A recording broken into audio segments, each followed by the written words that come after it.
Hey, welcome to the One Piece at a Time Distilling Institute with your host, the alchemist of Indiana's Black Forest, Alan Bishop.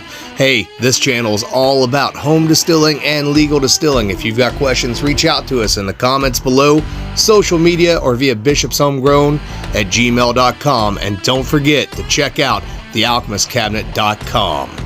Hey guys, a lot of people ask about malting, and I know a lot of other guys out there have done videos like this to show you the malting setup, but I thought I'd add one to the mix anyways. Nothing unique or different really here than what guys like Still and Old School do, or John Miller, or any of those guys really. But I thought I'd show you my setup nonetheless. So here on the right hand side, both these have just been sanitized, by the way. I've got just a regular 5-gallon bucket that's got holes drilled all the way around it. There's not, you know, a ton of them, but there's plenty of holes for airflow and let water loose, etc. Lid is the same way, to give you an idea. I currently have some Amanda Palmer corn in there. That's the corn that I bred myself. Usually with the bucket set up like this, I'll put about a third of the bucket full of corn in there. You can use these buckets as well for other grains, wheat, rye, etc. Although you're going to drill some smaller holes. This bucket is specifically set up for corn and larger grains. For anything like rye or wheat, I'd have to drill some smaller holes in a different bucket, and I do have another bucket for that. Anyways, what I like to do is put my grain in there, and this grain has just recently been cleaned. Or not clean, but shelled. So there's a lot of filled dirt, etc. in there. Even if I have human consumption grade grain, I will still initially rinse that grain really well, just to push any of that stuff out of there. Now you notice I do have 2 copper tubes zip tied to that bucket. A lot of the guys use PVC tubing, which is what I should have used, but when I built the bucket, that copper tubing was laying way closer to me than the PVC was, and because I'm lazy, I ended up using copper tubing.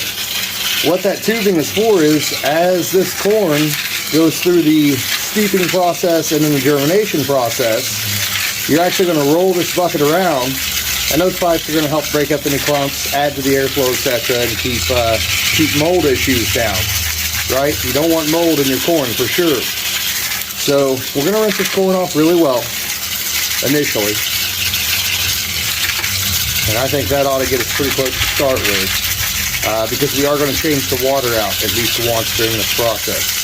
So now what we're going to do is we're going to take our bucket with the holes in it, drop it down into, let it drain for a second, drop it down into the bucket without the holes.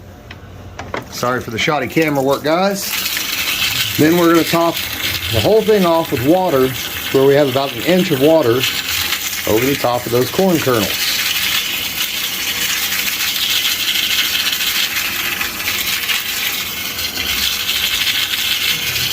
After we have that inch of water, we're going to put the lid on it and we'll let it set for 24 hours. 24 hours, we're going to come back, we're going to lift the bucket with the holes in it out of the other bucket, drain all that water off, and do it again for another 24 hours. Afterwards, I'll show you what you do with the bucket to encourage germination, as well as the airflow, etc., and how to dry it down, and probably how I smoke it as well. Alright, so as I mentioned yesterday, we're going to drain all that water off after 24 hours, so here we go. Set this there for a minute, and as you can see, even though we washed that yesterday, that water's fairly dirty. So I like to get all that dirt out of there that I possibly can. Luckily I'm in a good concrete forward cellar here. Everything drains fairly well. We'll dump that out. Put the corn back in here. Take this lid off and get ready to soak that again.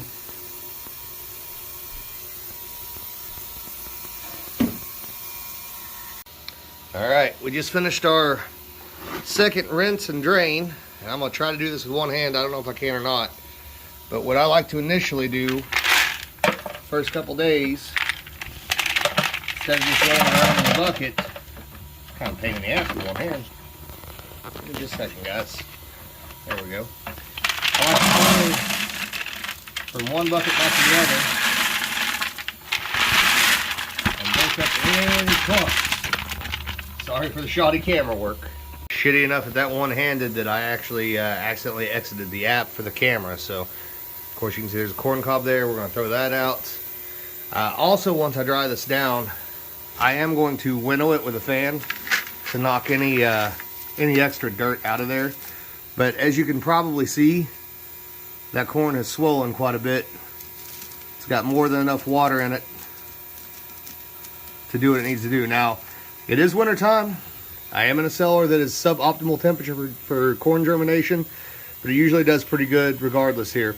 So I'm gonna dump this back into the other bucket and I'll show you what we do next. All right, as you can see, I now have the black malt bucket setting up on this 5-gallon bucket. That's for any excess moisture to drain off and get some air flowing through there. Now I'm gonna let this run and start germinating for a day or two. I'm gonna come out here and dump it from bucket to bucket every day or so, a couple times back and forth. Once I start to see decent germination happen on this corn, I'm gonna take a little clip-on fan and put it on the end of this bucket. I am gonna go ahead and put the lid on this and let it set though. We'll let the process get started. So back to the malt corn project. It's been kind of cold. It's warmed up some today, and as you can see, this corn is starting to sprout just a little bit. It's also dried out just a little bit, so I am going to moisten it with a little bit of water. Let it sit in this bucket for another day or so before I put the small fan on it and start blowing air through it. And then I'll probably floor malt this and partially floor dry it and show you that process.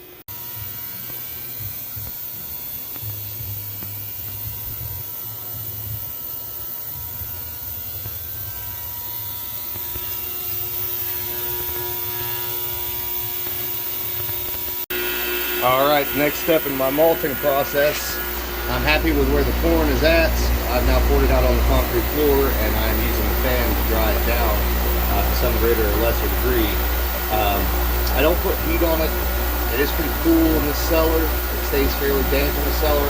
I get it as dry here as what I can before I put it into a dehydrator at a 95-degree setting and let it go for a couple days and reach the moisture content that I'm after. The next step here is if I were going to smoke this grain, I'd leave it a little moist as it is. I might even re-moisten it, and then I would put it in my little smoker. And at some point in time, probably even in this video maybe, or the next video that I do on malting, I will show you that process as well. Alright guys, malt corn has been drying here for a few days. I'm going to let it go ahead and finish pour drying as much as possible. When I can avoid putting it in the dehydrator, I prefer that, although the dehydrator doesn't hurt anything. I do want this at a moisture level that is going to store well once it is stored away. I tend to keep my malt corn whole kernel until I'm ready to use it, and I tend to keep it in Ziploc bags in the freezer. So it's not a huge deal, but I do want this below 14% moisture at all possible. I'm going to do another video on malting here very, very shortly, and I will show you the smoking that I do in my little smoker that I have for that malt as well. I'll probably do that with rye or something of that nature, just so it's something different. But I'm super excited to have this malt. I didn't have a whole lot of extra corn this year to play around with, maybe a couple $100 pounds, and I tend to just make malt as I need it for different batches, small batches, etc. That's why on the store at thealchemistcabinet.com, you don't always see us offering grain and things of that nature. I'm not a grain supplier like John Miller is, and I love what he's doing. It's Stave and Bean malts. I just sometimes have extra ingredients I can offer you guys if you're interested. But we'll see how much more malt I have this year. I may have a little bit available from time to time to put up on the store. But time will tell. Alright guys, hope you enjoyed the video. Later.